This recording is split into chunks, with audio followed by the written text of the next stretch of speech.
Peace, family. Welcome in the Champion Bloodline Academy, the art and science of winning.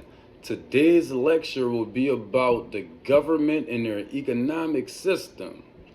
Yes. So you might want to get some a pen, some paper, another phone, an iPad, or your laptop, so we can take some notes, and do a little research. This will be a two-part lecture. So first I want to say I seen these books floating around the internet over the summertime. I seen everybody talking about them, how about that the government owns everybody, and that we have accounts in our names and all our bills are paid for. So I wanted to dive in and see what it was about in this deep family. So I felt like I got the shutters with everybody because I don't see people talking about the key points of these books. It's like it went over their head. That's that's what happened when we're in a capitalist society. So, all right, this the one with the codes and stuff. The UCC, the UCC connection. Freeing yourself from legal tyranny. This the one with the codes in it and stuff. And this one right here, the one we diving in today, the meet your straw man and everything you need to know. This where it's at right here. That's why I say this is gonna be a two-part one because I'm gonna give you the backdrop of the government and their system, and then it also introduces you to your straw man. And I'm gonna do that for you. On that's gonna be on the part two video. We're gonna I'm gonna introduce you to your straw man, and we're gonna learn how to play this game. But first foremost, you know what I'm saying? If you smoke, roll up. If you drink, pull up.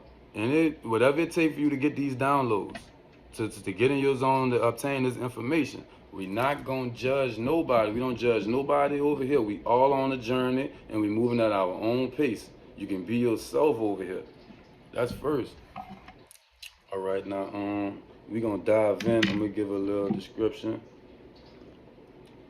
There's gonna be some skimming and scamming. I had to break it down. So share this. Like it. Let's tap in, family. We about to have a great 2023. This is just 7, y'all. We not walking like this no more, y'all. We really gonna be living this year. Slim gonna give you the game. Yeah, I can't hide this from you. I'm running like, man, why nobody ain't talking about this? So yeah, it's up to me to do it. I'm gonna do it for you. Don't worry. We cracking codes around here. All right. Hold on, let me give me some tea. Got me some nice hot tea.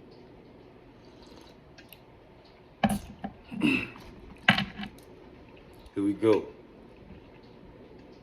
All right, the United States Corporation is a private company. See what I'm saying? Corporation, y'all. The non-federal Federal Reserve Bank is a private company set up in the year 1913, as is every court and every police force, and even Congress is a company and not a person. Man, this real deal Holyfield, y'all.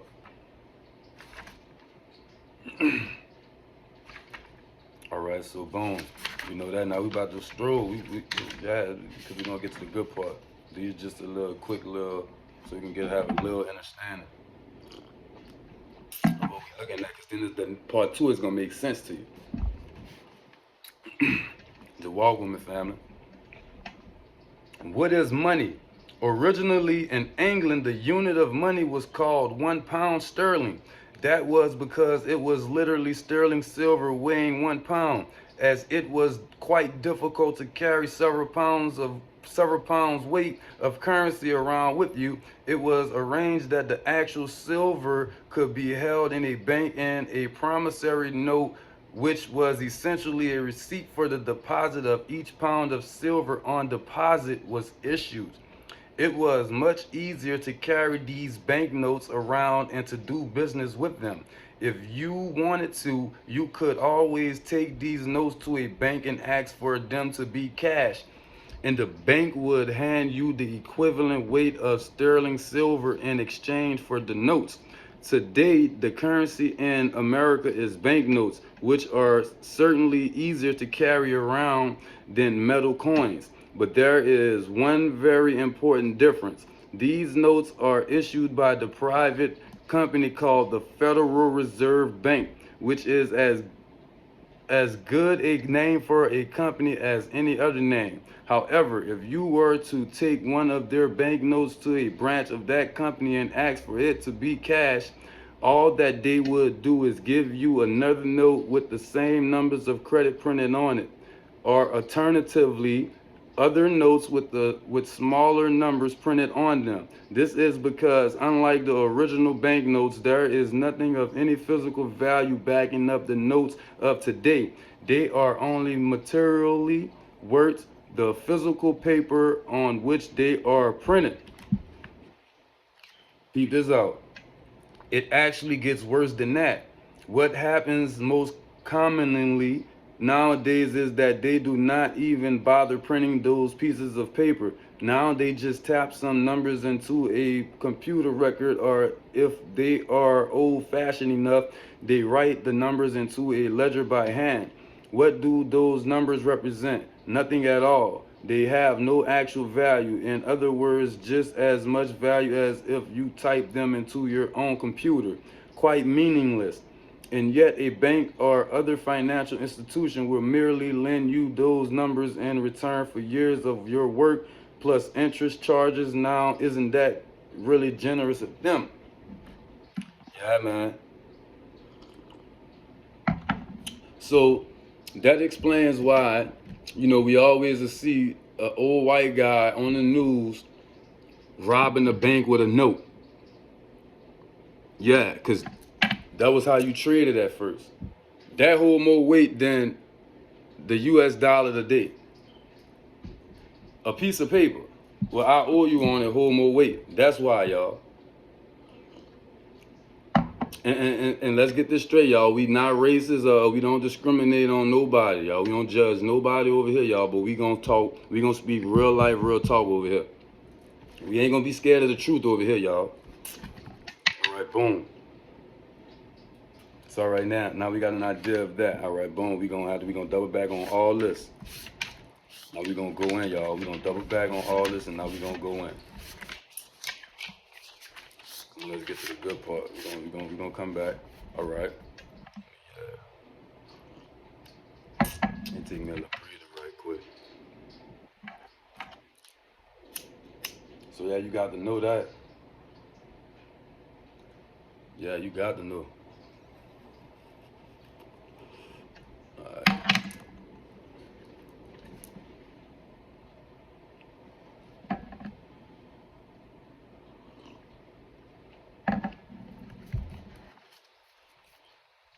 All right, the armed services. This is where we're gonna go in. Let me see this.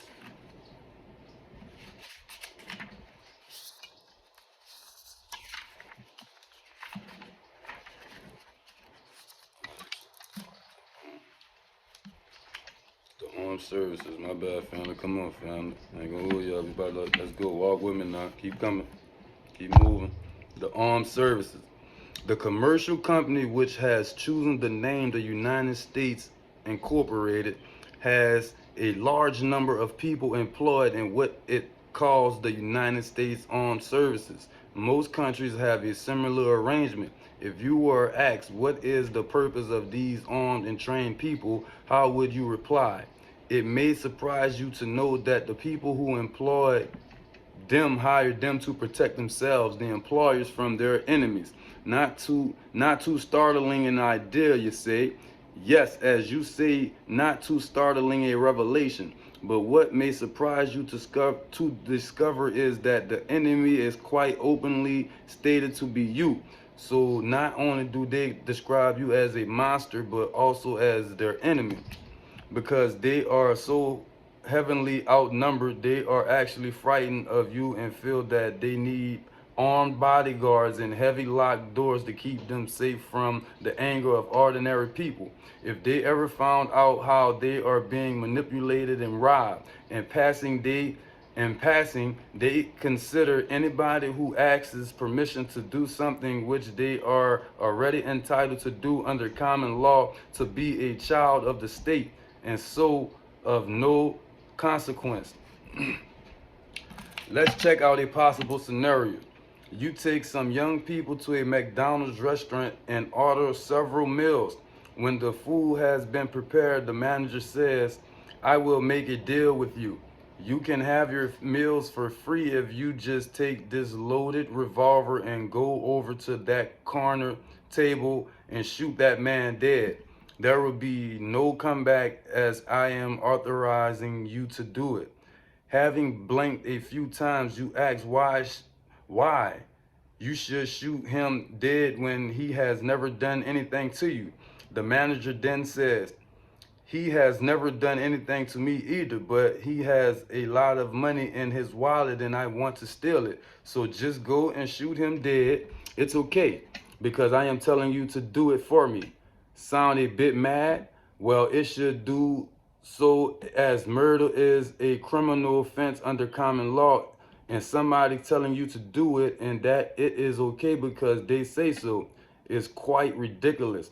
Nobody has the authority to tell you to murder somebody. Remember, all of us were born with exactly the same privileges and rights, and nobody has authority over anyone else, and most definitely not to be able to authorize murder.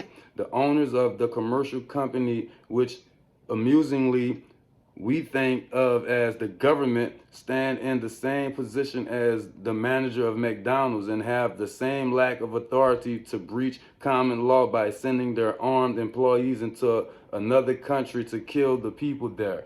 People who have done them no harm, whom they want to rob. All recessions and wars are deliberately instigated by the people who gain financially from them. Did you ever wonder why vast sums of public money are spent every year on arms? Who owns the companies that make the profits from selling these arms? Who gets the profits from rebuilding the places damaged or destroyed by your very own army? Who makes a profit from lending vast sums of imaginary money to a country which has been devastated by their unprovoked actions, creating an imaginary debt which can never be repaid? Since World War II, more than 4 million people have died as a result of commercial companies interfering in other countries. And every one of those debts was a criminal offense under common law. These companies believe that they and their employees are above the law, and so they do whatever they want. From time to time, these companies demand that people be conscripted into their armed forces without their consent. Do you ever remember being asked if you would consent to such press press gang operation? If you were asked, did you say yes? And if you did, does it make it lawful to force the people who said no? Do you ever get the impression that things are done with which breach both your personal rights and the demands of common law? Yeah, family. Yeah, we're about to get in it now.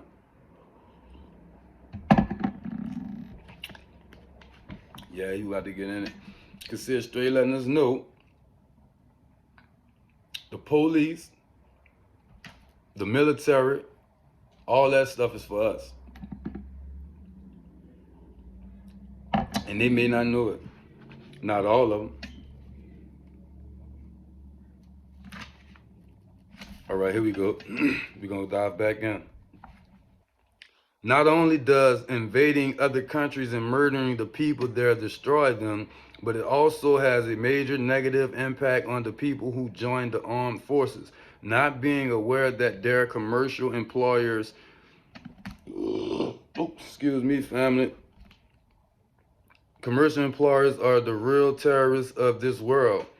Do you feel that this is a little far-fetched? Well, it was reported on national TV news on 6 September 2010 that ex-Army Chief General Richard Dannett claimed that vested interests rather than national security decided military spending on the wars in Afghanistan and Iraq. All major wars are carried out for commercial reasons. Although that fact will never be admitted publicly, Michael Rivio has put together a concise statement on the situation in America, which impacts upon the whole world. His statement is at this web location. All right, yeah, this is on the thing, but I'm about to tell you what it says. Here he says, I know that many people have a great deal of difficulty with understanding just how many wars are started for no other purpose than to force private central banks onto nations. So let me share a few examples in order that you can understand why the U.S. government is engaged in so many wars against so many foreign nations. There is ample precedent for this. The United States fought the War of the American Revolution primarily over the Currency Act of King George III, which forced the colonists to conduct their businesses only with printed banknotes borrowed from the Bank of England at interest. After the Revolution, the new United States adopted a radically different economic system in which the government issued its own value-based money, so that private banks like the Bank of England were not siphoning off the wealth of the people through interest-bearing banknotes. This is a quote from Benjamin Franklin, a founding father. The refusal of King George III to allow the colonies to operate an honest money system which freed the ordinary man from the clutches of the money manipulators was probably the prime cause of the revolution. Benjamin Franklin, founding father. But bankers are nothing if not dedicated to their schemes to acquire your wealth, and they know how easy it is to corrupt the leaders of a nation. Just 1 year after Mayor Amescal Rothschild had uttered his infamous statement, "Let me issue it and control a nation's money, and I care not who makes the law," the bankers succeeded in setting up a new private central bank called the First Bank of the United States, largely through the efforts of the Rothschilds' chief U.S. supporter, Alexander Hamilton. Founded in 1791, by the end of its 20-year charter, the First Bank of the United States had almost ruined the nation's economy while enriching the bankers. Congress refused to renew the charter, signaling their intention to go back to a state-issued value-based currency on which the people paid no interest at all to any banker. This resulted in a threat from Nathan Meyer Rothschild against the government. Either the application for renewal of the charter is granted, or the United States will find itself involved in a most disastrous war. Congress will refuse to renew the charter for the First Bank of the United States, whereupon Nathan Meyer Rothschild railed, "Teach those impudent Americans a lesson, bring them back to colony status." Financed by the Rothschilds' controlled Bank of England, Britain then launched the War of 1812 to recolonize the United States and force it back into slavery to the Bank of England, or to plunge it into so much debt that the people would be forced to accept a new private central bank. The plan worked. Even though the War of 1812 appeared to be won by the United States, Congress was forced to grant a new charter for yet another private bank, issuing the public currency as loans at interest, and that was the Second Bank of the United States. Once again, private bankers were in control of the nation's money supply and cared not who made the laws or how many British and American soldiers had to die for it. Once again, the nation was plunged into debt, unemployment, and poverty through the plundering of the private central bank. And in 1832, Andrew Jackson successfully campaigned for his second term as president under the slogan, "Jackson and no bank." Let me get right. Pressure, family. Stay with me. Let me see what True to his word, Jackson succeeded in blocking the renewal of charter for the Second Bank of the United States. Gentlemen, I too have been a close observer of the doings of the Bank of the United States. I have had men watching you for a long time, and I'm convinced that you have used the funds of the bank to speculate in the breadstuffs of the country. When you won, you divided the profits amongst yourselves, and when you lost, you charged it to the bank. You tell me that if I take the deposits from the bank and annual its charter to I shall ruin 10,000 families. That may be true, gentlemen, but that is your sin. If I let you go on, you will ruin 50,000 families, and that would be my sin. You are a den of vipers and thieves. I have determined to rout you out, and by the eternal God, bringing his fist down on the table, I will rout you out. Andrew Jackson. Shortly before ending the charter of the Second Bank of the United States from the original minutes of the Philadelphia Committee of Citizens sent to meet with President Jackson, February 1834. According to Andrew Jackson and the Bank of the United States, all right, 1928, that was by Stan V. Hinkelo. Shortly after President Jackson, the only American president to actually pay off the national debt, ended the Second Bank of the United States. There was an attempted assassination which failed when both pistols used by the assassin, Richard Lawrence, failed to fire. Lawrence later said that with Jackson dead, money would be more plentiful. Of course, the present-day American public school system is as subservient to the bankers' wishes to keep certain items of history from you, just as the corporate media is subservient to Monsanto's wishes to keep the dangers of genetically modified foodstuffs from you, and the global warming cult's wishes to conceal from you the fact that the earth has actually been cooling for the last 16 years. Thus, it should come as little surprise that much of the real reasons for the events of the Civil War are not well known to the average American. When the Confederacy constitutionally seceded from the United States, the bankers once again saw the opportunity for a rich harvest of debt. In order to find Lincoln's efforts to bring the South back into the Union by force, but at 30% interest, Lincoln remarked that he would not free the black man by enslaving the white man to the bankers. So using his authority as president, he issued a new government currency, the greenback. Yeah, we're gonna get into it. This was a direct threat to the wealth and power of the central bankers of the United States, who responded quickly. If this mischievous financial policy, which has its origin in North America, becomes entrenched, then that government will issue its own money without cost. It will pay off debts and be without debt. It will have all the money necessary to carry on its commerce. It will become prosperous to a degree which is without precedent in the history of the world. The brains and wealth of all countries will migrate to North America. That country must be destroyed, or it will destroy every monarchy on the globe. Real life, real talk. The London Times, responding to Lincoln's decision to issue government greenbacks to finance the Civil War rather than agree to private bankers' loans at 30% interest. In 1872, New York bankers sent a letter to every bank in the United States urging them to fund any newspapers which opposed government-issued money, Lincoln's greenbacks.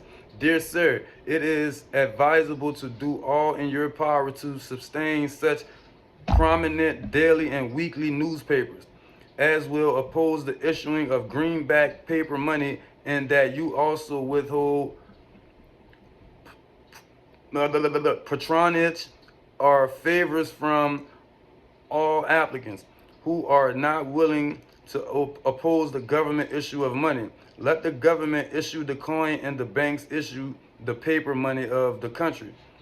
To restore to circulation The government issue of money will be to provide the people with money and will therefore seriously affect your individual profits as bankers and lenders. Yeah, that's by Lynn Willer.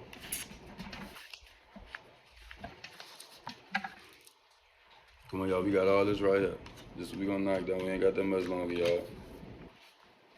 Keep up with me. I'm do the best I could. It will not. It will not do to allow the greenbacks, as it is called, to circulate as money any length of time, as we cannot control that. I bid. I beat. Slavery is likely to be abolished by the war power and shadow slavery destroyed. This I and my European friends are in favor of, for slavery is but the owning of labor and carries with it the care for the laborer, while the European plan led on by England is for capital to control labor by controlling the wages. This can be done by controlling the money. I beat. Same person. That was some quotes by him. Goaded by the private bankers, much of Europe supported the Confederacy against the Union, with the expectations that victory over Lincoln would mean the end of the greenback. France and Britain considered an outright attack on the United States to aid the Confederacy, but were held at bay by Russia, which had just ended the self-dome system and had a state central bank similar to the system of the United States had been founded on. Left free of European intervention, the Union won the war, and Lincoln announced his intention to go on issuing greenbacks following Lincoln's assassination. The greenbacks were pulled from circulation and the American people forced to go back to an economy based on banknotes borrowed at interest from the private bankers. Finally, in 1913, the private central bankers of Europe, in particular the Rothschilds of Great Britain and the Warburgs of Germany, met with their American financial collaborators on Jekyll Island. Georgia to form a new banking cartel with the express purpose of forming the third bank of the United States, which the aim of placing complete control of the United States money supply once again under the control of private bankers. Owing to hostility over the previous banks, the name was changed to the Federal Reserve System in order to grant the new bank a quiet governmental image. But in fact, it is a privately owned bank, no more federal than Federal Express. Indeed, in 2012, the Federal Reserve successfully rebuffed a Freedom of Information lawsuit by Bloomberg News on the grounds that as a private banking corporation and not actually a part of the government, the Freedom of Information Act did not apply to the operations of the Federal Reserve. The year 1913 proved to be a transformative year for the nation's economy. First, with the passage of the 16th Income Tax Amendment and the false claim that it had been ratified. All right, this is a quote by U.S. District Court Judge James C. Fox. All right, I think that if you were to go back and try find and review the ratification of the 16th Amendment, which was the internal revenue, the income tax, I think that if you went back and examined that carefully, you would find that a sufficient number of states never ratified that amendment.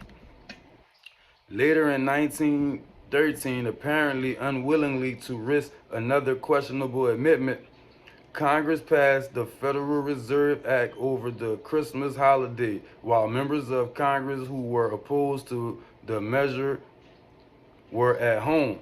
This was a very underhanded deal, as the Constitution, which explicitly grants Congress the authority to issue the public currency does not authorize it to delegate the authority to another party, and so it should have required a new amendment to allow Congress to transfer that authority to a private bank.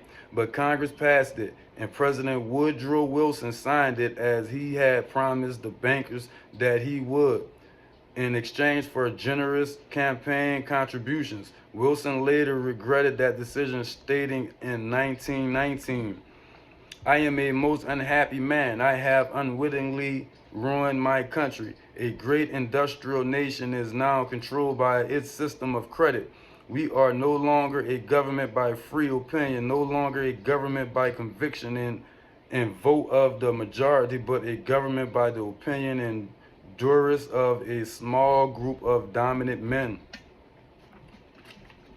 The very next year, World War I started, and it is important to remember that prior to the creation of the Federal Reserve, there was no such thing as a world war. No profits, no wars. The First World War started between Austria-Hungary and Siberia, but quickly shifted to focus to Germany, whose industrial capacity was seen as an economic threat to Great Britain, who saw the decline of the British pound as a result of too much emphasis on financial activity to the neglect of agriculture, industrial development, and infrastructure. Not unlike the present-day United States, although pre-war Germany had a private central bank, that bank was heavily restricted and inflation kept to reasonable levels. Under government control, investment was guaranteed to internal economic development, and Germany was seen as a major power. So, in the media of the day, Germany was portrayed as the prime instigator of World War I, and subsequently not just defeated, but had its industrial base flattened. Following the Treaty of Versailles, June 1919, Germany was ordered to pay the war costs of all of the participating nations. Even though Germany had not actually started the war, this amounted to 3 times the value of all of Germany itself. Germany's private central bank, to which Germany had gone deeply into debt to pay the cost of the war, broke free of government control, and massive inflation followed, mostly triggered by currency speculators, permanently trapping the German people in endless debt. When the Weimar Republic economically collapsed, it opened the door for the National Socialists to take power. Their first financial move was to issue their own state currency, which was not borrowed from private central banks, freed from having to pay interest on the money in circulation. Germany blossomed and quickly began to rebuild its industry.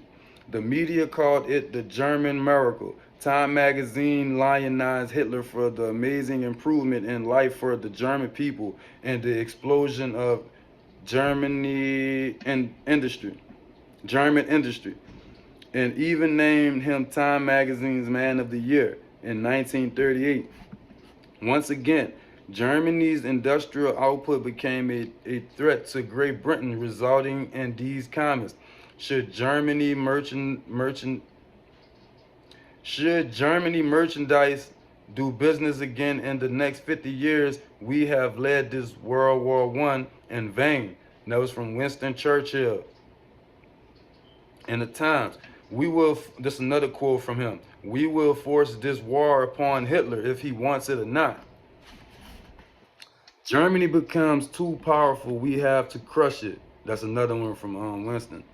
And this one more from him, so that's like 5 of them. Yeah, this is another one from him. "This war is an English war, and its goal is to This war is an English war, and its goal is the destruction of Germany." Germany's state-issued value-based currency was also a direct threat to the wealth and power of the private central banks. And as early as 1933, they started to organize a global boycott against Germany to strangle this upstart ruler who thought he could break free of private central banks. As he as had been the case in World War I, Great Britain and other nations threatened by Germany's economic power looked for an excuse to go to war. And as public anger in Germany grew over the boycott, Hitler foolishly gave them that excuse. Years later, in a spirit of candor, the real reasons for that war were made clear. And it's another quote by Winston. The war wasn't only about abolishing fascism, but to conquer sales markets. We could have, if we had intended to prevented this war from breaking out without firing one shot, but we didn't want to. Damn. There's another one from him. Germany's unforgivable crime before World War II was its attempt to loosen its economy out of the world trade system and to build up an independent exchange system from which world finance couldn't profit anymore. We butchered the wrong pig. Winston Churchill again. As a side note, we need to step back before World War II and recall Marine Major General Smedley Butler.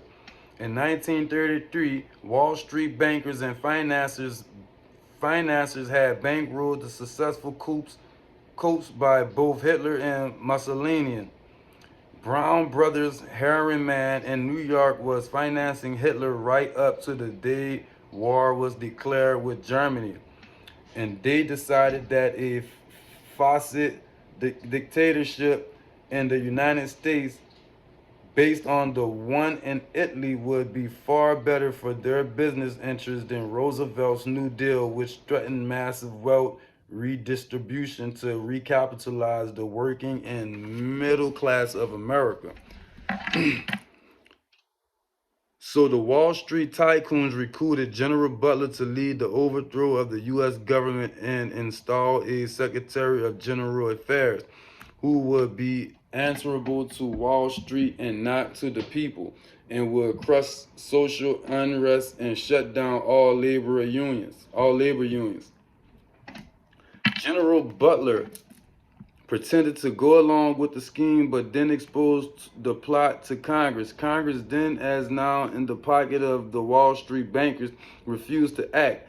When Roosevelt learned of the planned coup, he demanded the arrest of the plotters, but the plotters simply reminded Roosevelt that if any one of them were sent to prison, their friends on Wall Street would deliberately collapse the still fragile economy and blame Roosevelt for it. Roosevelt was thus unable to act until the start of World War II, at which time he prosecuted many of the plotters under the Trading with the Enemy Act.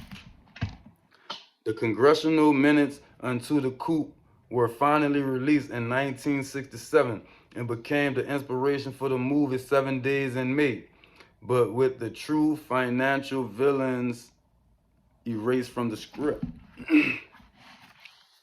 7 Days in May, y'all. That's the name of that movie. That some of this out this little part right here.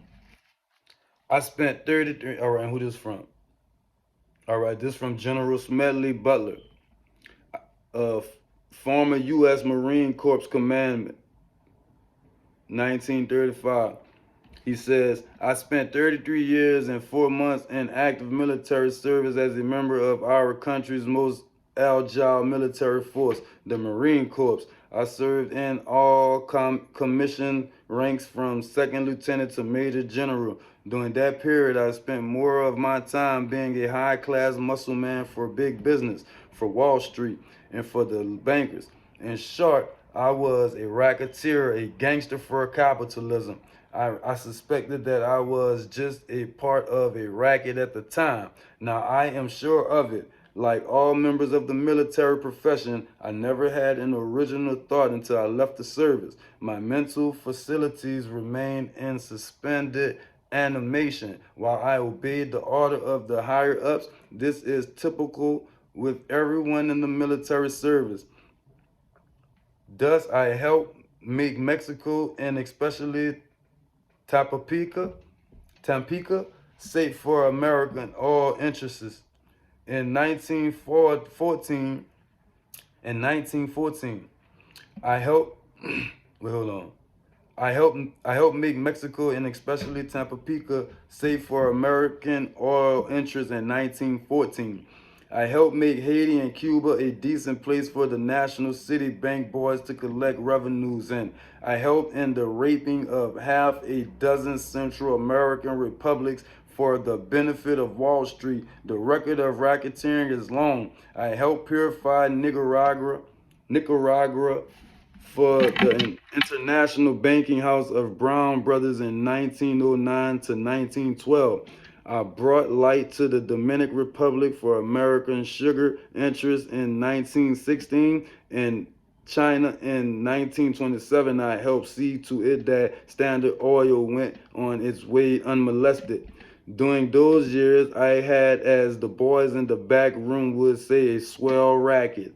I was rewarded with honors, medals, and promotions. Looking back on it, I feel I might have given Al Capone a few hints. The best he could do was to operate his racket in three city districts. I operated on 3 continents.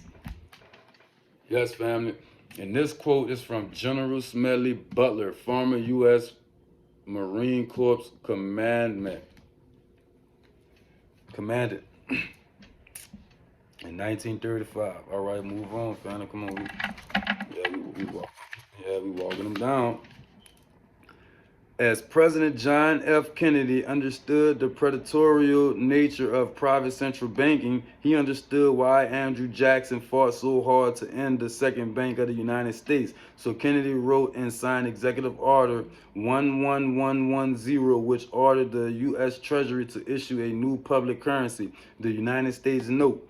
Kennedy's United States notes were not borrowed from the Federal Reserve but created by the U.S. government and backed by the silver stockpiles held by the U.S. government. It represented a return to the system of economics on which the United States had been funded. And this was perfectly legal for Kennedy to do. All told, some $4.5 billion went into public circulation, eroding interest payments to the Federal Reserve and loosening their control over the nation.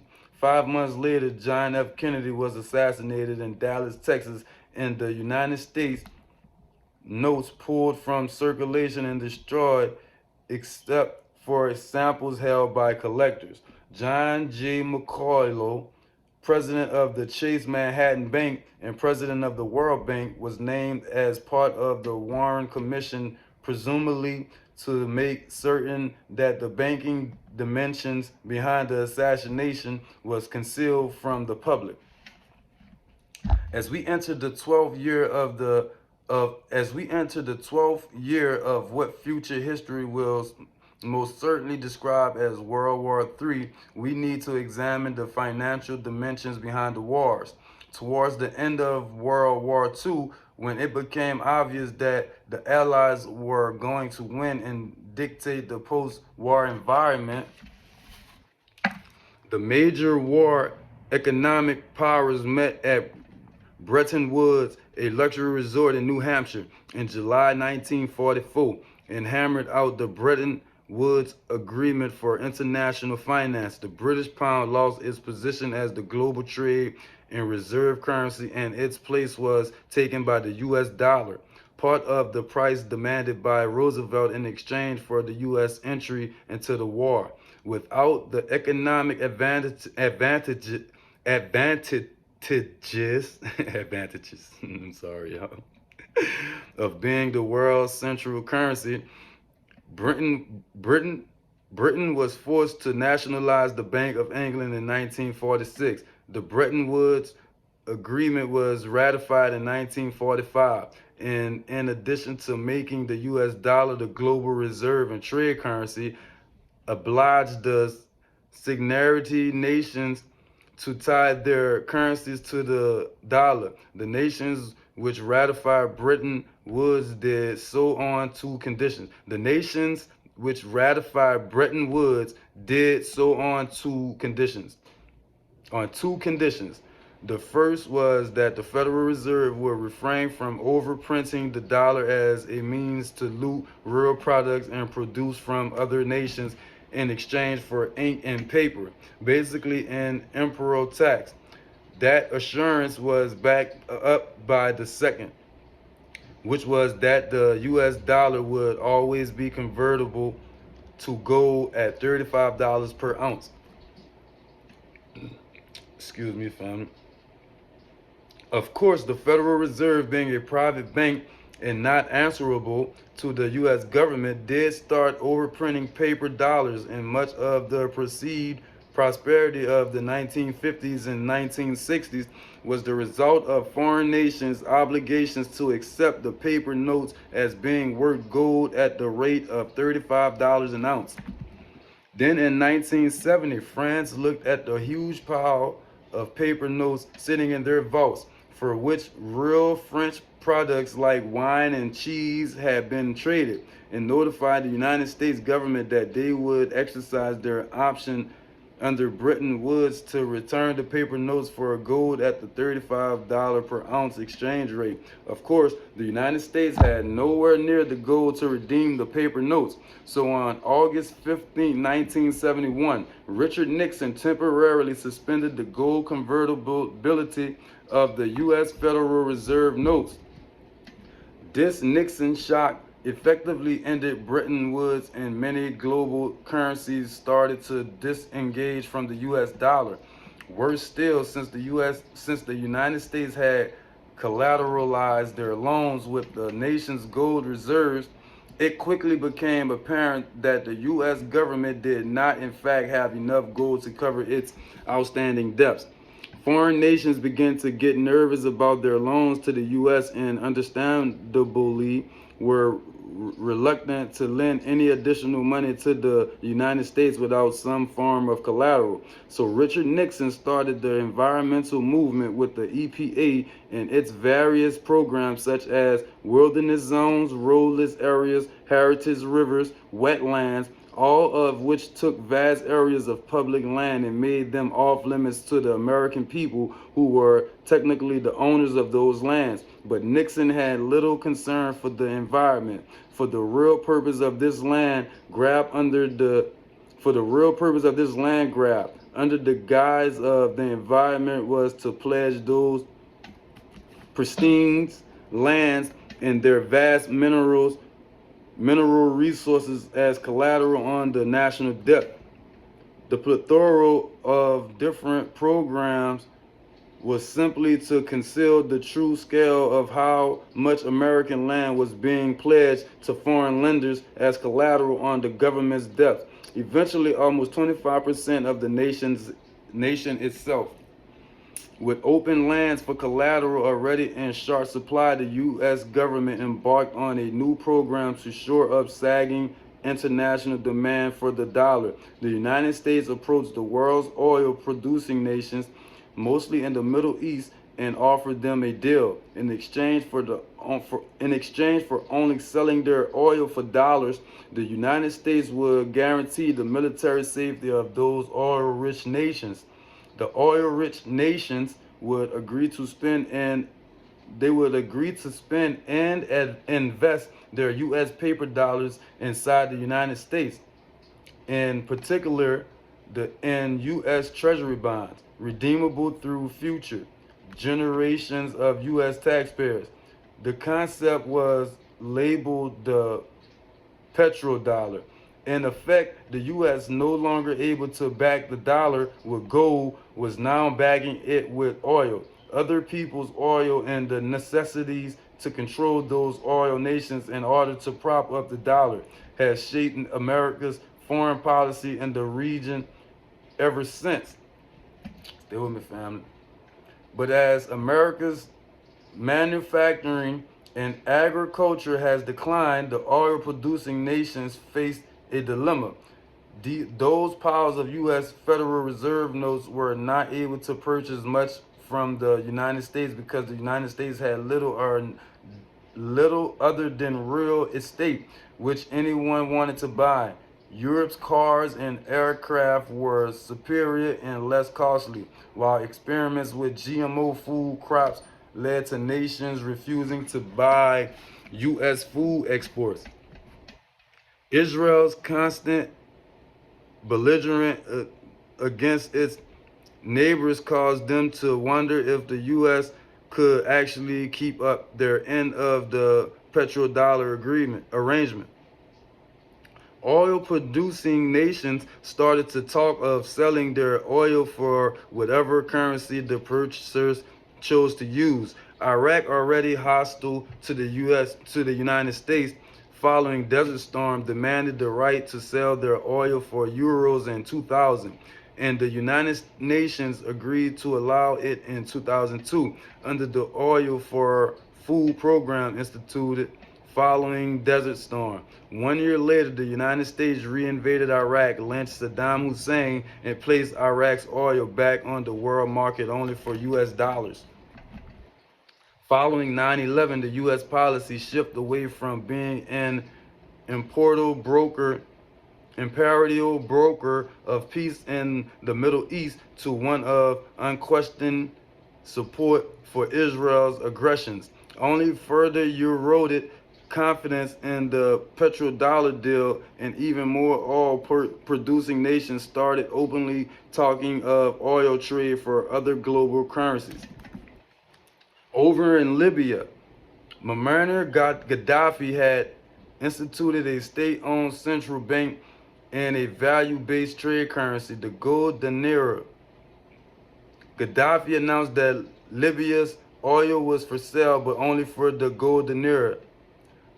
Other African nations, seeing the rise of the gold dinar and the euro, even as the US dollar continued its inflation-driven decline, flocked to the new Libyan currency for trade. This more had the potential to seriously undermine the global hegemony of the dollar. French President Nicolas Sarkozy reportedly went so far as to call Libya a threat to the financial security of the world. So the United States invaded Libya, brutally murdered Gaddafi, the object lesson of Saddam's lynching not being enough of a message apparently, imposed a private central bank and returned Libya's oil output to the dollars only. The gold that was to have been made into the gold dinars is, as of last report, unaccounted for. The gold that was to have been made into the gold dinars is, as of last report, unaccounted for. According to General Wesley Clark, the master plan for the dollarification of the world's oil nations included 7 targets: Iraq, Syria, Lebanon, Libya, Somalia, and Sudan, and Iran and Venezuela, which dared to sell their oil to China for the yuan, is a late 8th edition. What is notable about the original 7 nations originally targeted by the U.S. is that none of them are members of the Bank for International Settlements. The private central bank, hold on. My bad, fam, hold on. What is notable about the original 7 nations originally targeted by the U.S. is that none of them are members of the Bank for International Settlements, the private central bank located in Switzerland. This meant that these nations were deciding for themselves how to run their nation's economies, rather than submit to the private international banks. Now the bankers' gun sights are on Iran, which dares to have a government-controlled central bank and sell their oil for whatever currency they choose. The war agenda is, as always, to force Iran's oil to be sold only for dollars and to force them to accept a privately owned central bank. The German government just recently asked for the return of some of their gold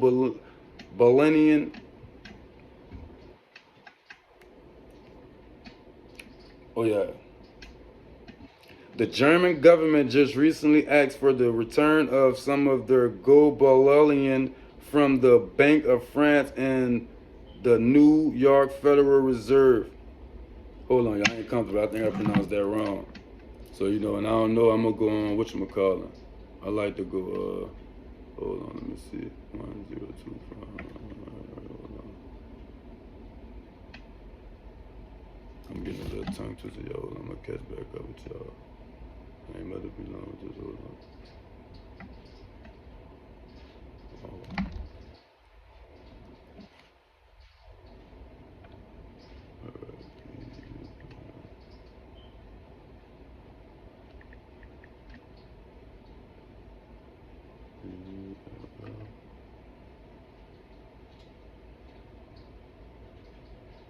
Bullion. My bad, family. The German government just recently asked for the return of some of their gold. Hold on, I said it wrong again. Billion from the Bank of France and the New York Federal Reserve. France has said it will take 5 years to return Germany's gold. The United States has said they will need 8 years to return Germany's gold. This suggests strongly that the Bank of France and the NY Federal Reserve have used the deposited gold for other purposes, and they are scrambling to find new gold to cover the shortfall and prevent a gold run. So France suddenly invades Mali, ostensibly to combat Al-Qaeda, with the U.S. joining in. Mali just happens to be one of the world's largest gold producers, with gold accounting for 80% of Malay exports. War for the bankers does not get more obvious than that. Americans have been raised by a public school system and media that constantly assures them that the reasons for all these wars and assassinations are many and varied. The U.S. claims to bring democracy to the conquered lands they haven't. The usual result of a U.S. overthrow is the imposition of a dictatorship, such as the 1953 CIA overthrow of Iran's democratically elected government of Mohammed Mossadegh and the imposition of Sahan, or the 1973 CIA overthrow of Chávez democratically elected government of President Salvador Allende and the imposition of Augusto Pinochet, or to save a people from a cruel oppressor, revenge for 9/11, or that tired, worn out, catch all excuse for invasion, weapons of mass destruction. Assassinations are always passed off as crazed lone nuts to absurd the real agenda. Assassinations are always passed off as crazed lone nuts to obscure the real agenda. Excuse me, family. Right quick. Yeah, it's cool. The real agenda is simple. It is enslavement of the people by creation of a false sense of obligation. That obligation is false because the private central banking system, by design, always creates more debt than money with which to repay that debt. Private central banking is not science. It is a religion, a set of arbitrary rules created to benefit the priesthood, meaning the owners of the private central banks. The fraud priests, with often lethal results, because the people are tricked into believing that this is the way life is supposed to be, and no alternative exists or should be dreamed of. The same was true of two earlier systems of enslavement, ruled by divine right and slavery, both of which are systems designed to trick people into obedience, and both of which are now recognized by modern civilization as illegitimate. Now we are entering a time in human history where we will recognize that rule by debt, or rule by private central bankers, issuing the public currency as a loan at interest is equally illegitimate. It only works as long as people allow themselves to believe that this is the way life is supposed to be. But understand this, above all else, private central banks do not exist to serve the people, the community, or the nation. Private central banks exist to serve their owners, to make them rich beyond the dreams of Midas, and all for the cost of paper, ink, and the right bribe to the right official.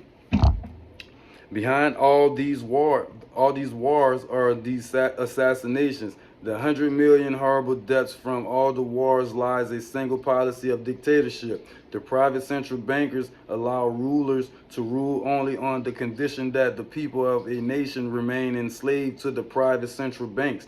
Failing that, any ruler will be killed and their nation invaded by those other nations which are already enslaved to private central banks.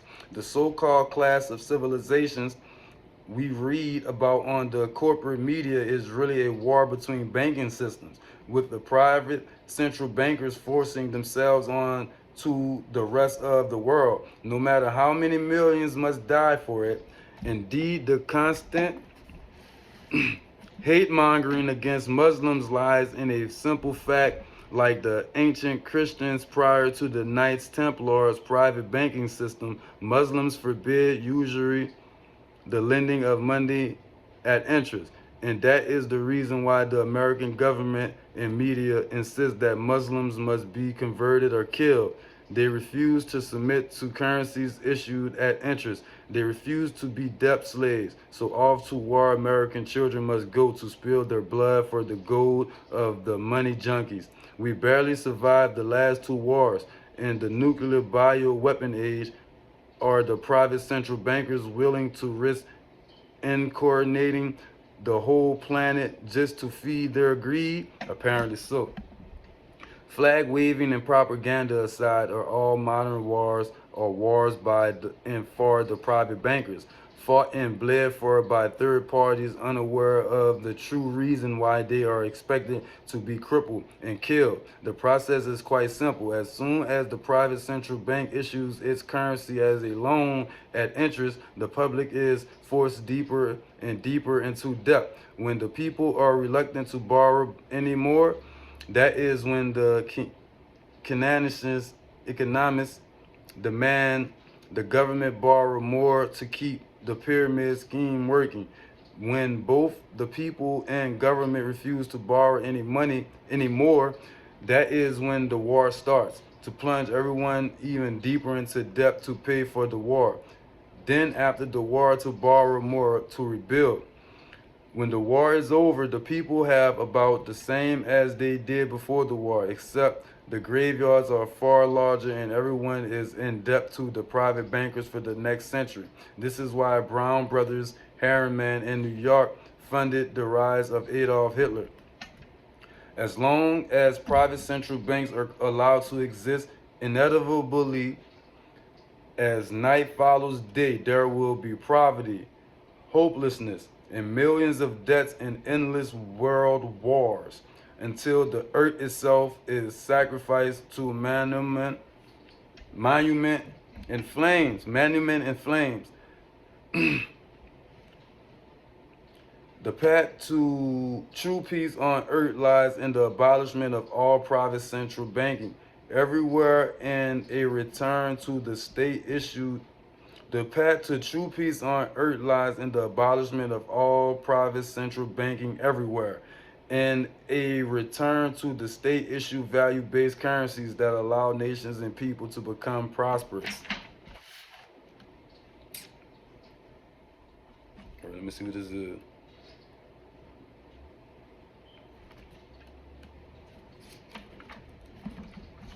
Yeah, we almost finished, family. We almost finished.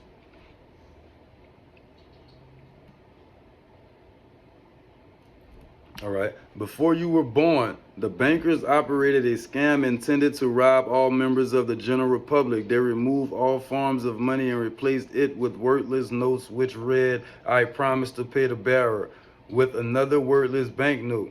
They then managed to do away with the government and replace it with a group of commercial companies which they own. They cunningly named these companies so that they look like a government. They took over the printing of the worthless banknotes with their private company called the Bank of England, which is meant to sound like a government organization, although it most definitely isn't.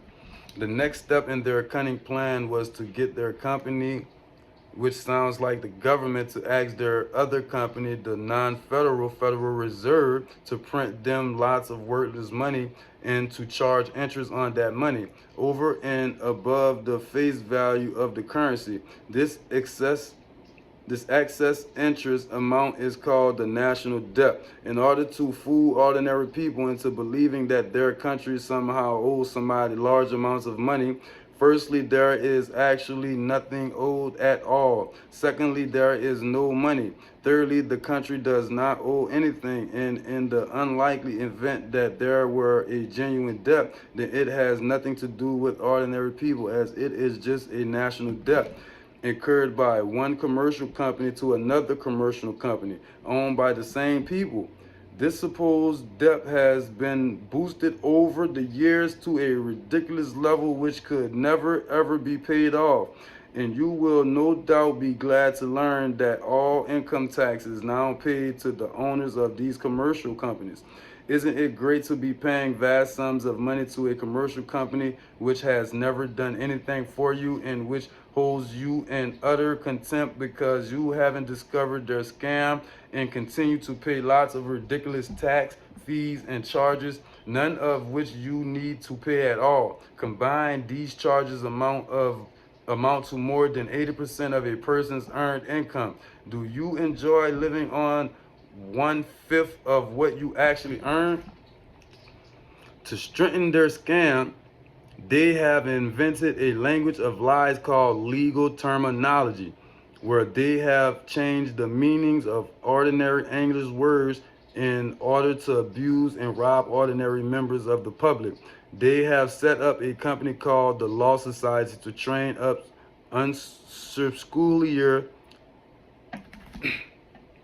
unscrupulous people in their methods of deception and lies. Their commercial company, which pretends to be the government, keeps inventing new statutes which they pretend are laws, which they most definitely are not. And they keep telling everybody that they must obey these laws. And they have subverted policemen and policewomen and convinced them that they have to enforce these statutes. The primary aim of these statutes is to take cash, goods, and property from members of the public who have not yet discovered that it is a scam being run against them. Many police officers are probably themselves ignorant of the fact that statutes are purely optional and no human is actually bound by them. Just to clarify the situation, breaches of the law are dealt with in a genuine court with a jury. All other matters such as taxation, bank loans, parking restrictions, speed limits, and the like are dealt with in a fake court, which is a commercial company and part of a violent protection racket style scam, which is wholly unlawful but enforced by violence, threats, and intimidation using baffles and police to protect the bailiffs from being attacked. There has never been any law which demands that you pay any form of tax, license, or other charge. What you decide to do is entirely up to yourself. You can continue to give away most of your income to fund people who want to harm you, or you can decide to step outside this corrupt system and stop paying these people. All humans are born equal, so nobody has the right to order you around unless you agree to give them that right, and the choice is yours. All right, y'all, we almost finished, y'all. Let's get it. An overview of a political con job. If this has all been a lot of new information for you, then it might be useful to have a thumbnail sketch of the outrageous confidence trick which is being played on you. So here it is for your local area, and the same situation is found in almost every other area as well. It all started before most people were born. It started with two brothers deciding to run a scam which would make them the richest people in the world and rig things so that everybody else worked for them without being aware of that fact. Even though they are literally brothers, in order to distinguish between them, we will call them Mr. Government and Mr. Banker, because that is what they needed to become in order to run this scam. Mr. Government set up a very clever system of interlocking commercial companies, choosing names for them which made them look like official government bodies, while in reality they are just ordinary companies like any high street shop.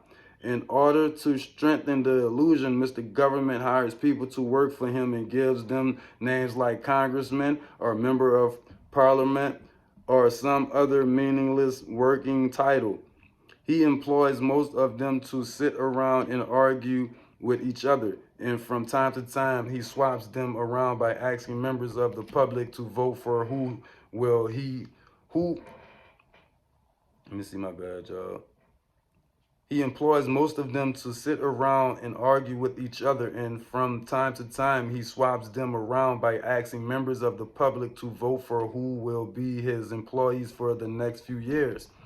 This is actually very clever because it makes members of the public believe that their voting makes a difference, while Mr. Government knows that it doesn't, as he sets company policy and he makes all of the decisions, and he really couldn't care less who happen to be his employees at any given moment in time. Meanwhile, his brother, Mr. Banker, has set up two commercial companies of his own. One he calls the Federal Reserve, or the Bank of England, or some other suitable name for his particular location. And yes, there are actually more than two brothers in this family. The other company he calls the Myth. He owns both. And so decides exactly what each will do. The action starts and Mr. Government needs money with which to pay his employees. So he asks his brother, Mr. Banker, to provide some. This is where the fun part starts. Our trusty Mr. Banker invents the money and pretends that he has plenty, although he actually has none. He lends a large amount, say $1 million, to his brother, Mr. Government. This costs him nothing as it doesn't even exist, and it is just the first step in the scam. His brother, Mr. Government, now says that he has a national debt of $1.2 million, which will increase by 20%, 1/5, every year if it is not paid off completely. His cunning plan of calling it a national debt makes people think that their country owes somebody something. The reality is that nobody owes anybody anything. Good, isn't it?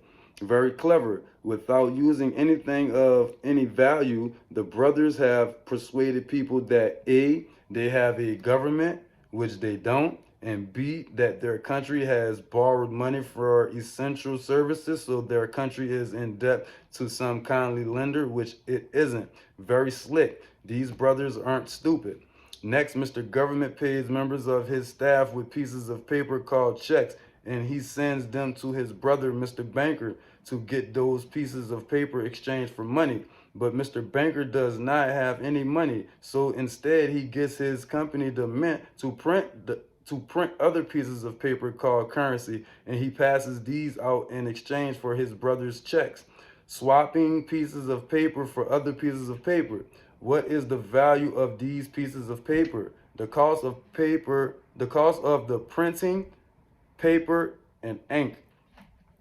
At this point, what have the brothers gained? Well, they have got a large number of people working for them, doing whatever they say, and it is costing them nothing. All right. But that is just the first step. Now, Mr. Government takes back 80% of what he paid to his employees in the form of taxation. After all, the country is in debt, and so Mr. Government has to make money from everybody in order to repay the country's debt. Hasn't he? Why does everybody have to pay? Because his employees say so. They invent statutes and all kinds of charges designed to move money from ordinary people into the pockets of Mr. Government, who promptly pays most of it to his brother, Mr. Banker, as the repayment of borrowing nothing and interest on the amount borrowed. Where does the tax money paid by ordinary people come from? It is paid to them to compensate them for the time and effort which they put in when working. This is real money backed by the goods and services provided by the people who do the work. This is something of real value, and yet 80% of those valuable assets are taken back from them by Mr. Government. Why do people let this happen? Because they think that they have no choice and will be put in prison if they don't.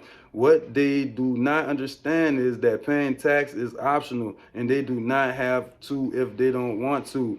Mr. Bankers is doing very well out of this.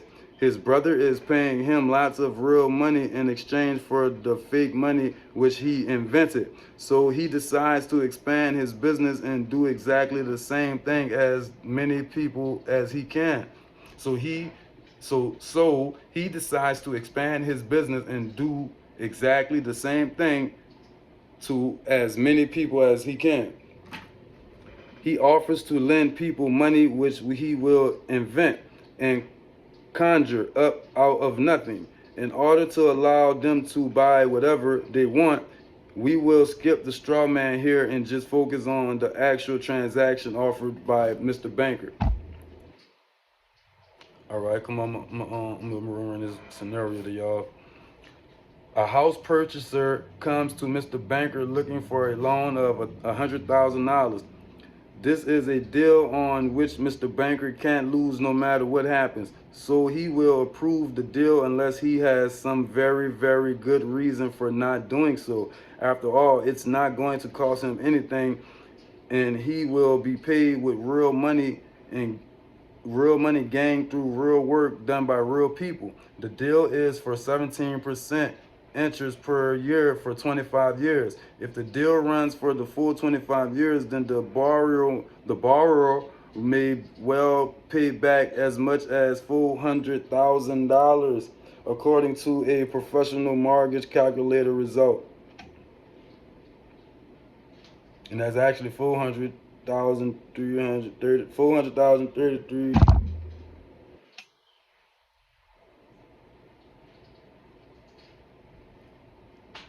Ooh, let me see one more. Yeah, all right. That is, you pay back 4 times what you borrow.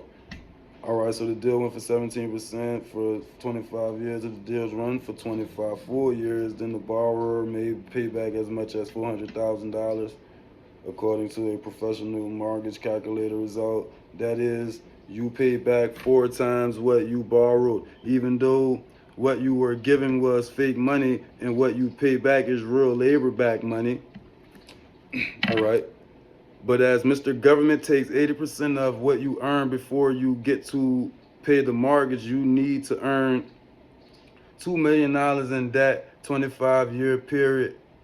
In that 25-year period, as Mr. Government will take 1 million of it away from you in direct and hidden taxes. And to add insult to injury, Mr. Government will take a large chunk of that million and give it to his brother, Mr. Banker, in supposed payment of the fake national debt. So the house purchaser pays several times the borrowed amount using his real money. So the house purchaser pays several times the borrowed amount using his real money. It gets worse. Mr. Banker and Mr. Government make sure that not enough currency is issued for people to be physically capable of paying the interest on their loans, as there just isn't enough currency in the entire economy. For that to be possible, this is another cunning plot. The people who earn most will not have a problem, but most of the people will have great difficulty and will have very little left after paying their mortgage. The slightest financial problem, such as losing a job, can put the average person in a position where he can't pay the amount demanded. When that happens, and it has to happen in a substantial number of cases, and it has happened in a substantial number of cases. Then Mr. Government tries to take the property using some of his brother's statutes, which are not law, to justify his theft. He may even manage to send in ballots ahead of seizing the property and seize many of the house purchaser's personal possessions as well. What the house purchaser needs to remember is that the original loan was fake and that Mr. Banker never put up anything of value. The purchaser was never told the real amount which he would have to repay. A genuine contract was never drawn up, and in reality, it is not the human borrower which is being asked for the payment, for the repayment. Want to know what Mr. Banker thinks of a borrower?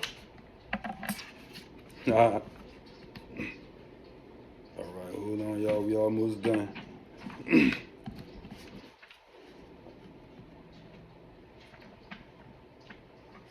All right, let me see. All right, for evil to triumph, all that is necessary is for good men to do nothing. For example, why did the United States attack Libya, Iraq, Afghanistan, and Yemen? Why are U.S. operatives helping to destabilize Syria? And why is the United States government so intent in taking down Iran, in spite of the fact that Iran has not attacked any country since 1798?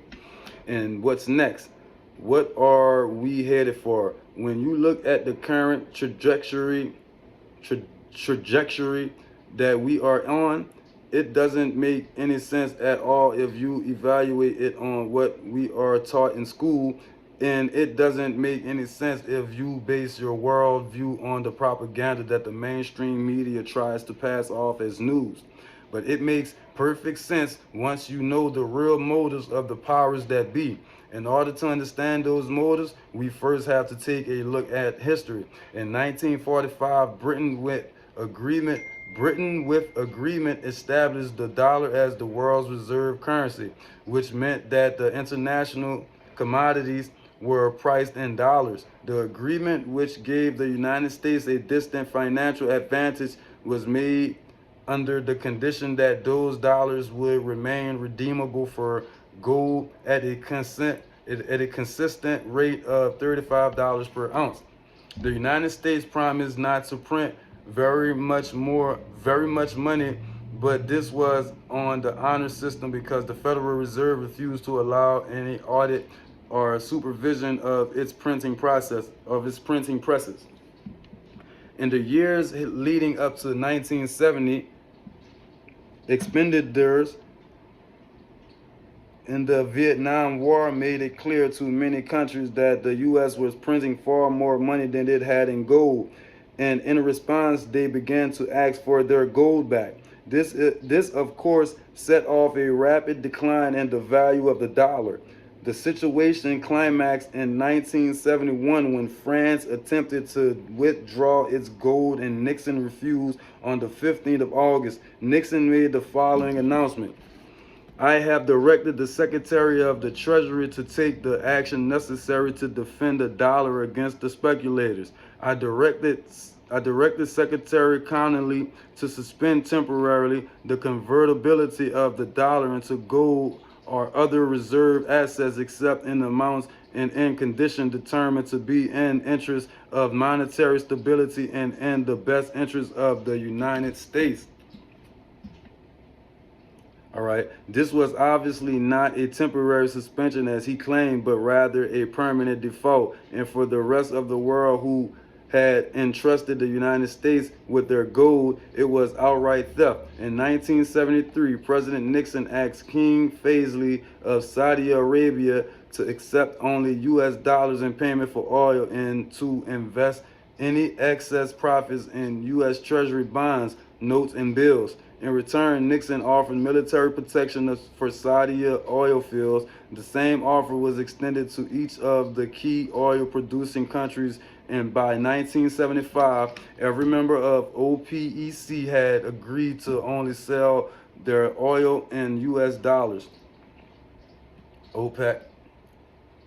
The act of moving the dollar off gold and trying it to foreign oil instantly forced every oil importing country in the world to maintain a constant supply of Federal Reserve paper.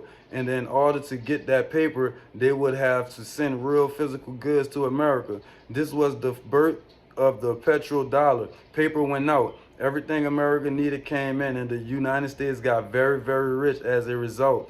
It was the largest financial con in recorded history. The arms race of the Cold War was a game of poker. Military expenditures were the chips, and the U.S. had an endless supply of chips. With the petrodollar under its belt, it was able to raise the stakes higher and higher, outspending every other country on the planet until eventually U.S. military expenditures surpassed that of all of the other nations in the world combined. The Soviet Union never had a chance. The collapse of the communist bloc in 1991 removed the last counterbalance to American military might. The United States was now an undisputed superpower with no rival. Many hoped that this would mark the start of a new era of stability and peace. Unfortunately, there were those in high places who had other ideas. Within that same year, the U.S. invaded Iraq in the first Gulf War. And after crushing the Iraq military and destroying their infrastructure, including hospitals and water purification plants, crippling sanctions were imposed which prevented Iraq's infrastructure from being built.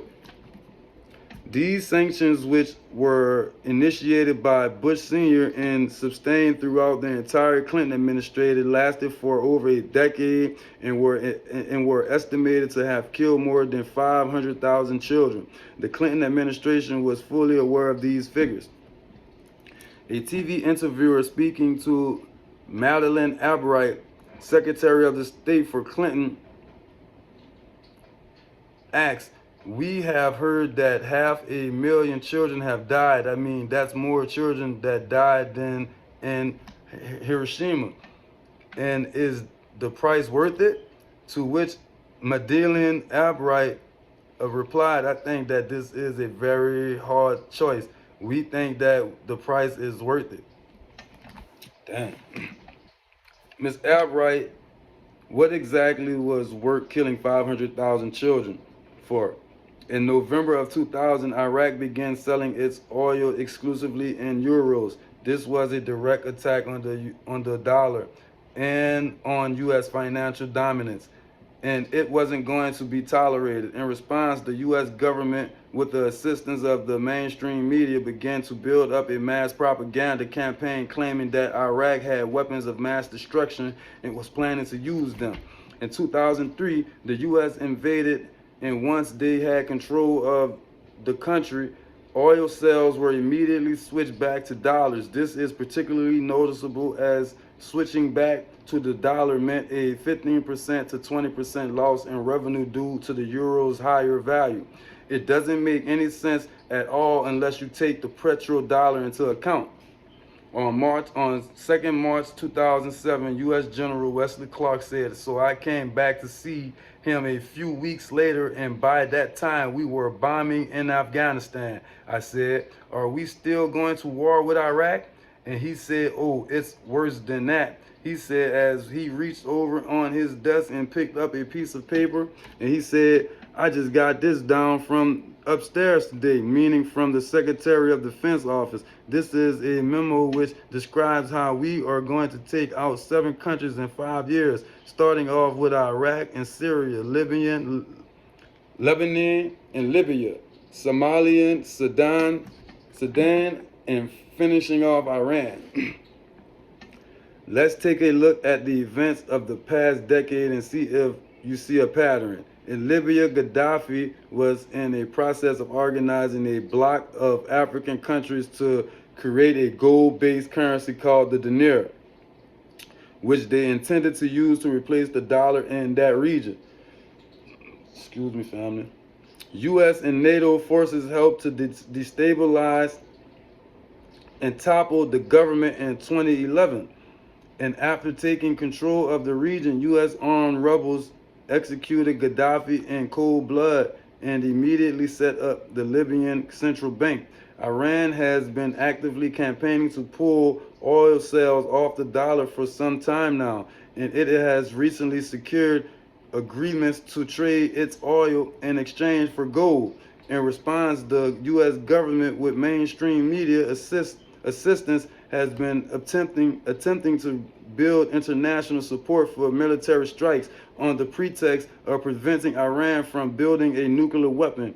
In the meantime, they established sanctions which they admit are aimed at causing a collapse of the Iranian economy.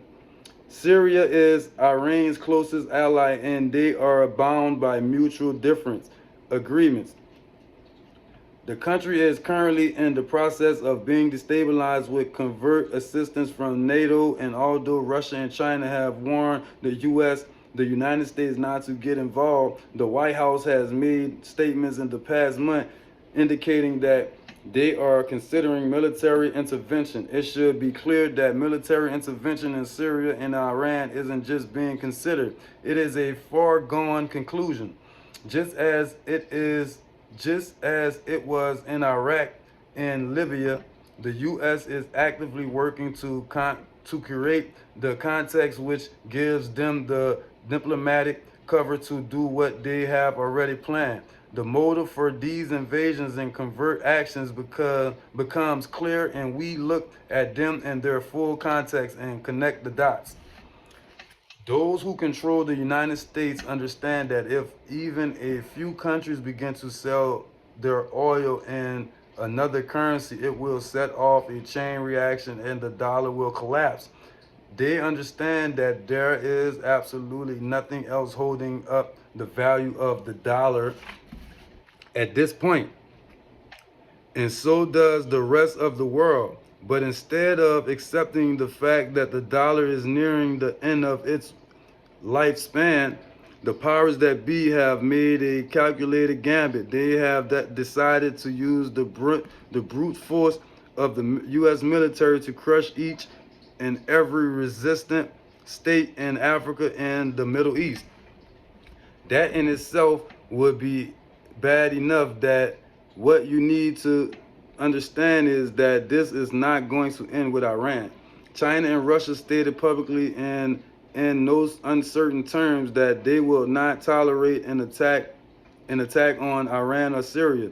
Iran is one of their key allies, one of the last independent oil producers in the region, and they understand that if Iran falls, then they will have no way to escape the dollar without going to war. And yet the United States is pushing forward in spite of the warnings. What we are witnessing here is a trajectory which leads straight to the unthinkable. It is a trajectory which was mapped out years ago in full awareness of the human consequences. But who was it that put us on this course?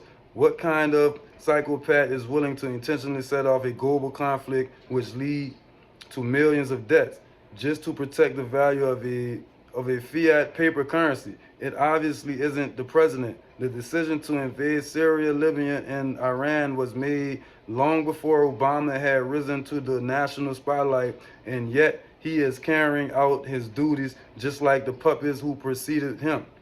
So who is it that pulls the strings? Often the best answers to questions like this are found by asking another question: who benefits?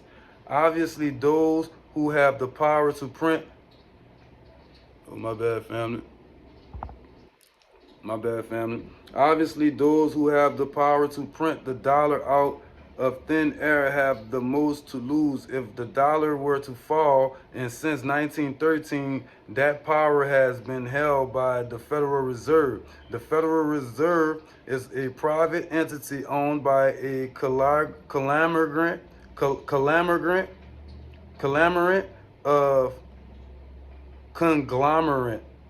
the most powerful banks in the world, and the men who control those banks are the ones who pull those strings. To them, this is just a game. Your life and the lives of those you love are just pawns on their chessboard.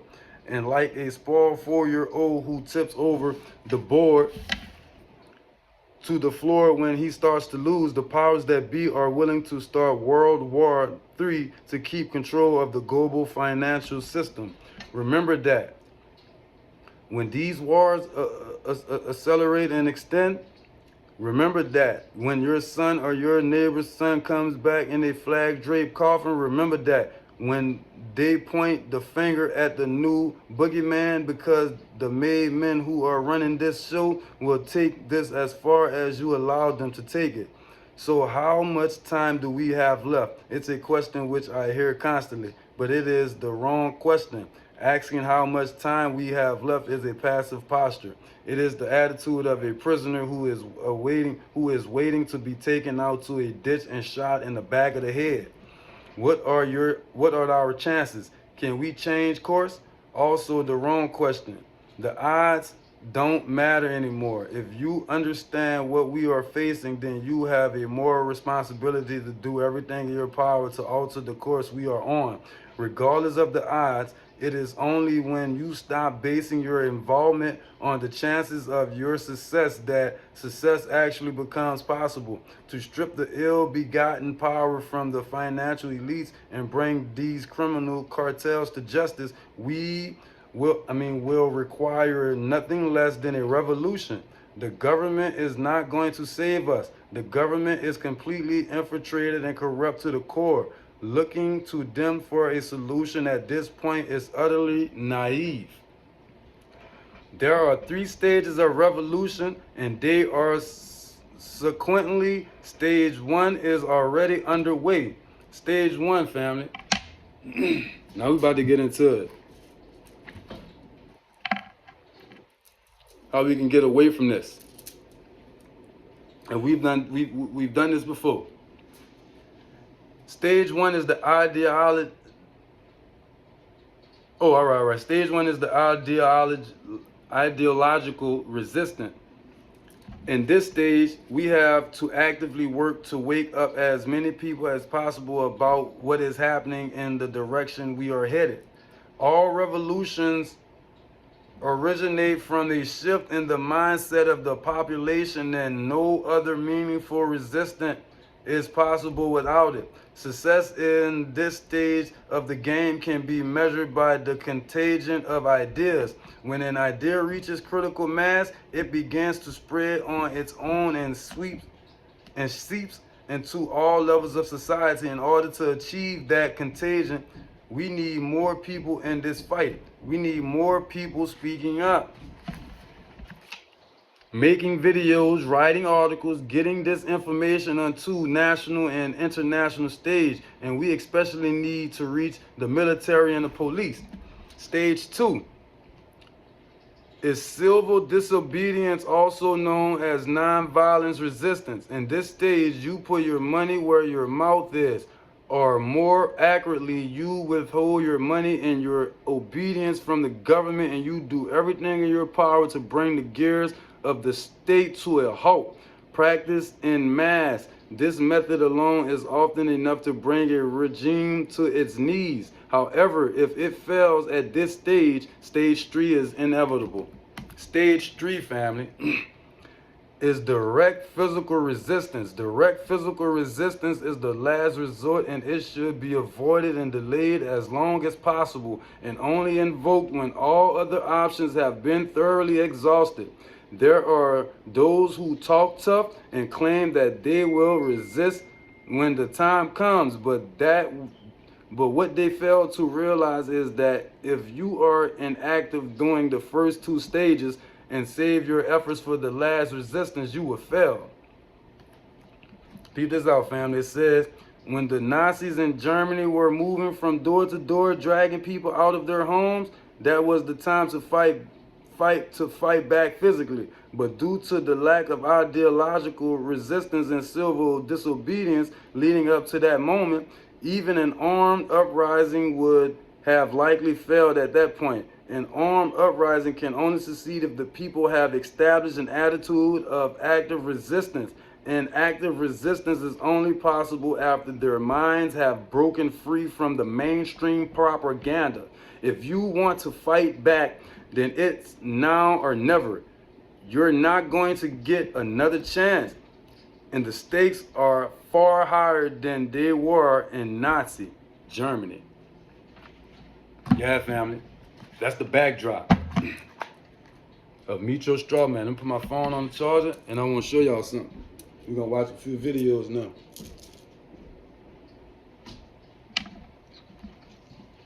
Let me see, stay right there, family. Hold on, let me see. Put that right there.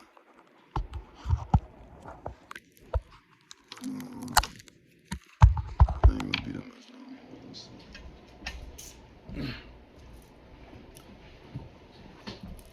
Alright, I'm gonna just now we gonna watch some videos, fam. I wanna show y'all something. Cause see, that's what we seeing.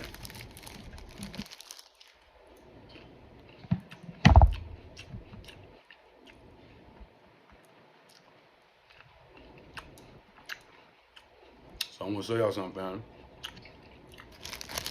Yeah, I got some grapes. Yeah, I don't mind doing this.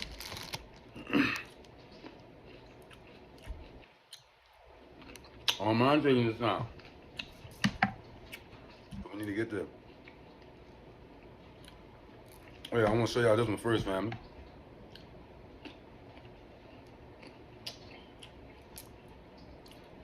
Didn't see it. You better wake up and find out. It's been around you all of your life. You just didn't see it. A classic example. Keep them up. A humorous one to start with, a more serious later. What we just learned about. I don't know if any of you have ever heard of this. It's been around for a while.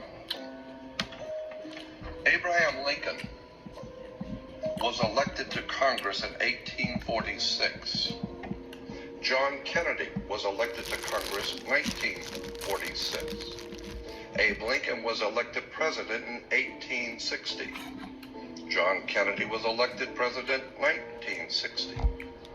The names Lincoln and Kennedy both contain 7 letters.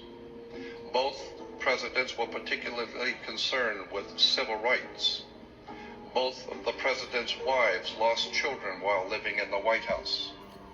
Both presidents were shot on a Friday in the head. President Lincoln's secretary was named Miss Kennedy. Kennedy's secretary was named Miss Lincoln. Both were assassinated by Southerners. Both were succeeded by Southerners.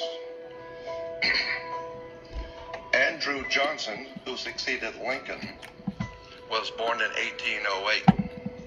Lyndon Johnson, who succeeded Kennedy, was born in 1908. John Wilkes Booth, who assassinated Lincoln, was born in 1839. Lee Harvey Oswald, who assassinated Kennedy, in 1939. Both assassins were known by 3 names: John Wilkes Booth, Lee Harvey Oswald. Both names are comprised of 15 letters. President Lincoln was shot in a theater named Ford. Kennedy was shot in a car named Lincoln. Made by Ford. John Wilkes Booth ran to a theater and was caught in a warehouse. Oswald ran from a warehouse and was caught in a theater. Booth and Oswald were both assassinated before they could go to trial. And a week before Lincoln was shot, he was in Monroe, Maryland. A week before Kennedy was shot, he was with Marilyn Monroe. Yeah. I just wonder. We just learned about them. We just read about them. All right, let me show you something else.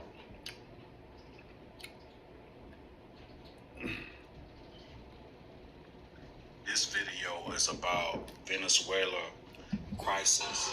Hold on, fam. I'll be right back.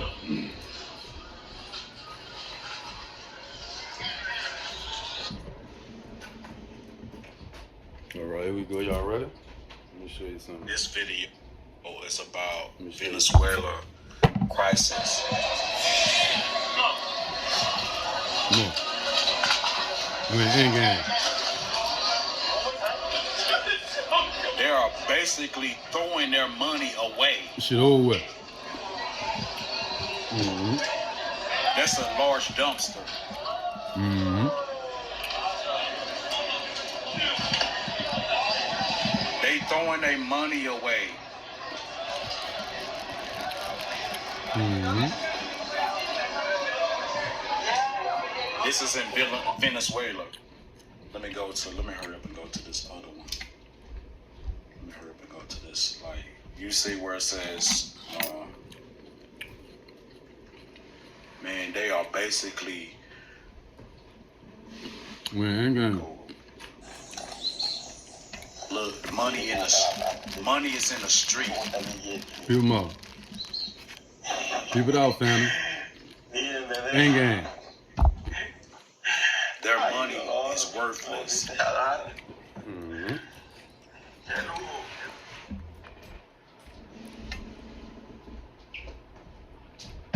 That's why we've been distracted.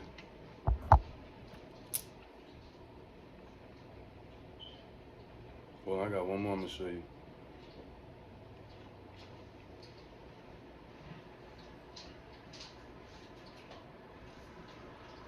Y'all think we know, all over the summertime, they've been robbing the banks for their own money.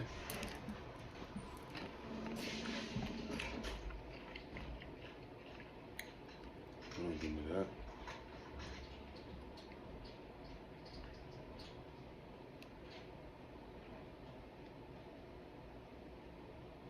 We are in game, family. I hope y'all was taking notes. Hope that reading wasn't too bad. Go do some research and get ready for part 2 of this lecture. That was a nice vibe, family.